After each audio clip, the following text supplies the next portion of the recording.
All right, everybody. So let's talk about periodic trends today. So there are like two more than this that you might hear about, but I highly doubt it. These are the three most common. So these are the three that you need to know for today. Okay. So get out your notebook, copy this chart down. It's front and back with the examples on the back. Now, three types. And I want you to, even if you're at home, I want you to repeat, like when I say the word, say it, so that way you understand how to say these words, okay? So, first we have electronegativity. And electronegativity, how I define it is like greediness. However, how it's defined is how well an atom attracts other electrons, okay? And I made sure to include that this does not include the noble gases. Ng stands for noble gases, are not electronegative. And if you remember, noble gases are the ones that are all the way at the end here. So this group right here, why would they not be considered electronegative, however? Like, think about that for a second. So with the noble gases, and I'll make a little note here. So we have our nucleus, right? And then however many energy levels we have, that outermost shell has a full valence shell, meaning it has 8 or however the maximum amount of electrons in its shell. But for now, let's say 8 is the maximum, okay? So with that,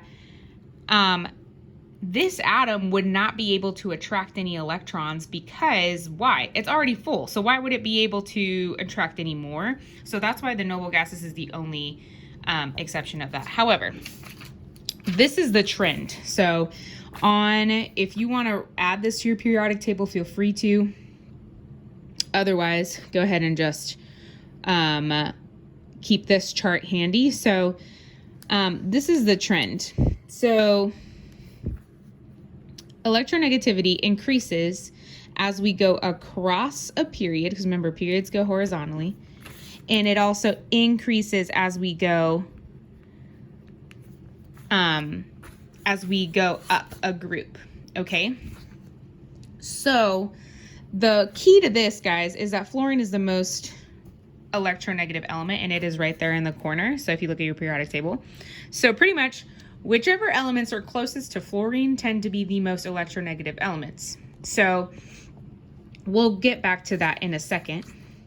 Ionization energy. So we'll get to ions more later, but for now, ionization energy is energy required to remove an electron. So same with this atom, if you see here, it's the energy required to remove one of these away from the shell. It's kind of like if one of your friend had a piece of candy, whatever energy it takes for you to take away that piece of candy from your friend, okay?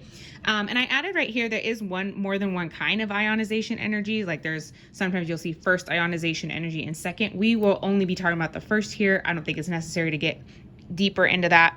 So this trend this is why this will be a little bit easier to remember, is that two of the trends are the same. So ionization energy also increases across a period and increases as we go up a group, therefore would decrease if we go down. So just make sure to keep track of how these are relative, okay?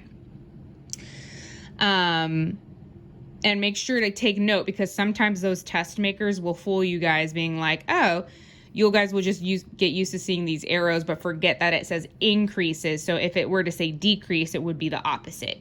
And I'll get back to that later. So same thing for ionization energy. The closer the elements are to fluorine, the higher the ionization energy. And I'll make sure to put a note here that fluorine is the most electronegative. And I'm going to abbreviate that with E negative, okay? So then lastly, atomic radius, if you remember from, I believe it's geometry. Yes, or from geometry or some other math classes as well. If you remember what the radius of a circle is, it is the distance from the center to the edge of the circle, or half the diameter, if you remember that correctly. So that's exactly what the atomic radius is. It's from the distance from the nucleus to the outermost shell, or the technical definition is 1/2 the distance between nuclei, because if we had two atoms together like this distance from here to here, 1/2 of that, which is right here, so same thing, would be the distance, would be the atomic radius. So this one is the only one that is opposite. So this one increases as we go towards the left. So atomic radius, so technically it would decrease going down this way, right? And then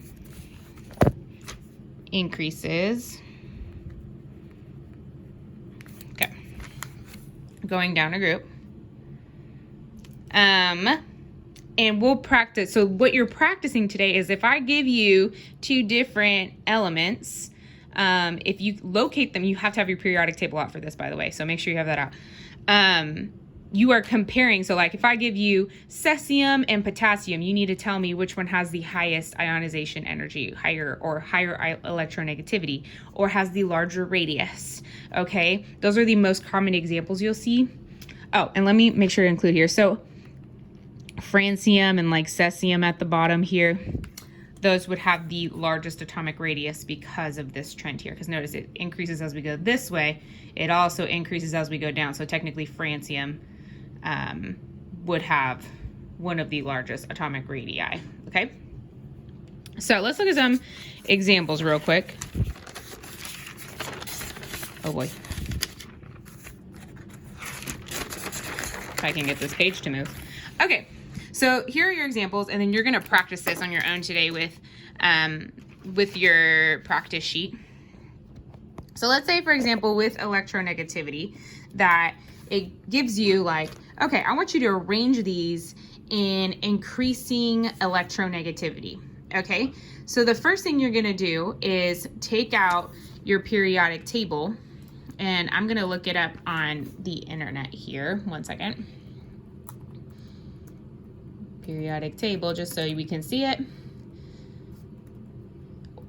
So get out the one you color coded. Here we go. Sorry, one second here. So this is our periodic table, right? So the first thing you're gonna do is locate, okay, calcium somewhere over here. We have CS, which is cesium, is here. We have sulfur, selenium, silicone, and strontium. So look for SR, strontium's over here, okay?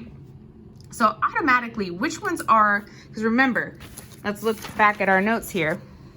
Electronegativity, the ones that are closest to fluorine, or they increase as we go down a period, and they increase as we go up a group, right? So which ones are automatically closest to fluorine? So we have sulfur and selenium. Notice where fluorine is. Sulfur and selenium are right there, right? So the one that is closest to it would be what? Sulfur or selenium? Selenium. So automatically we would have selenium at the end here, because we want increasing electronegativity. So we have selenium, we have, oh, I'm sorry, not selenium, sulfur, because sulfur is the closest to fluorine. Sorry about that. So we have sulfur, done. Selenium, done. And then silicone would probably be our next one, because remember, it increases as we go this way. So silicone would be our next one.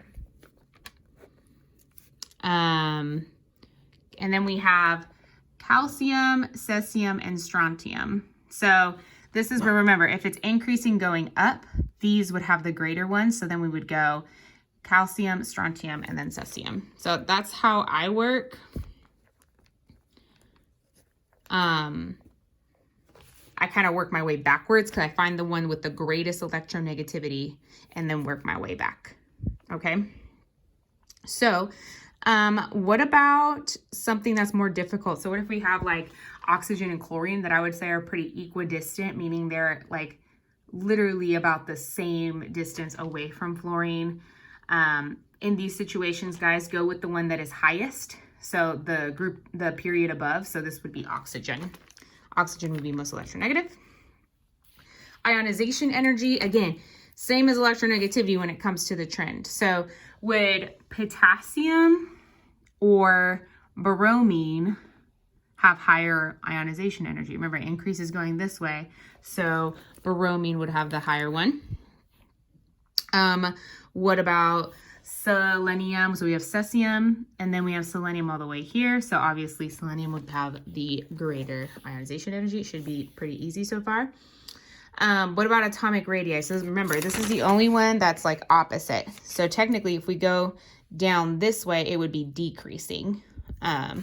So let's look at nitrogen or fluorine. So if we're going this way, so fluorine is actually one of the smallest ones, which would mean nitrogen would have the greater atomic radius. And then as for aluminum, we have nitrogen here, then we have aluminum. So which one would be larger? If it increases going this way, aluminum would have the larger one. Okay, so you are practicing just this on your practice today. Hope that was helpful, y'all. Thanks.